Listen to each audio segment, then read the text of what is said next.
Ben sana da koyay, ben degan senin opan. Ben sana yaxşı bolsun deyman. Meni qusqim to'ydi, sizlarga. Nima? Akam sizlar pul berib sijilishni aytganmi?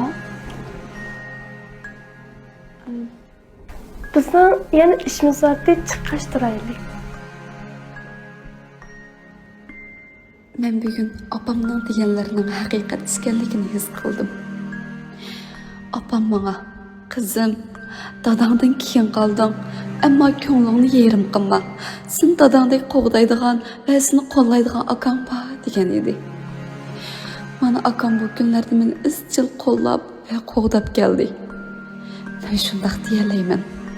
Dunyo, meni bo'zaq qilma. Gerçi dadam qora tuproqning ostiga kirib ketgan bo'lsa-mu, ammo meni qo'g'daydigan akam bor. Jinim aka, qarg'ana konularning o'zgalarga dunyo bersam kulib ketdi. Akamga qarab kulib qo'ysam kuyib ketdi deganlarga o'xshaydi.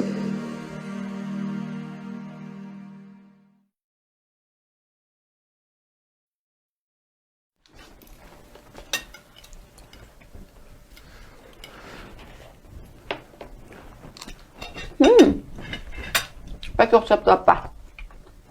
Merdan, Hı? Edine bilan bo'g'ayishing qanday bo'lib ketdi?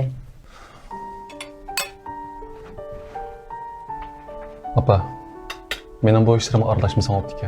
Men nima ish qaralashmoqdakman? Men sana da koyay, ben degan senin opan. Ben sana yaxşı bolsun deyman.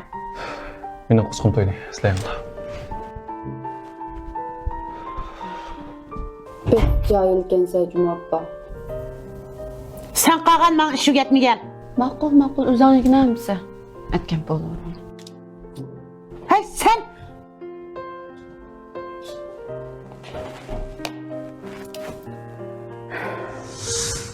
And the war criminal Loki who should be answering for his crime. Oh, I think he will be.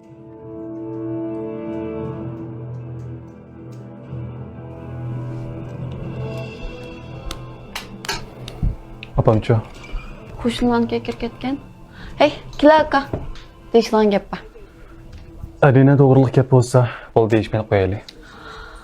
Shu Adinacham to'g'riliq, lekin bilsang-ku men sen tarafda turmay va kela aka. Ke?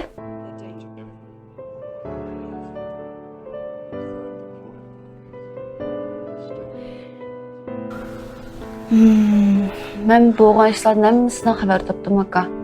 Sen-chu Adinachamni qo'lga keltirmay deydigansa, avvalma bo'lsa qo'lsasan, to'g'rilamki? Bu nima deyman? Filmning davomini UzAvoz salondan ko'ring. Salon nomi Biz UzAvoz.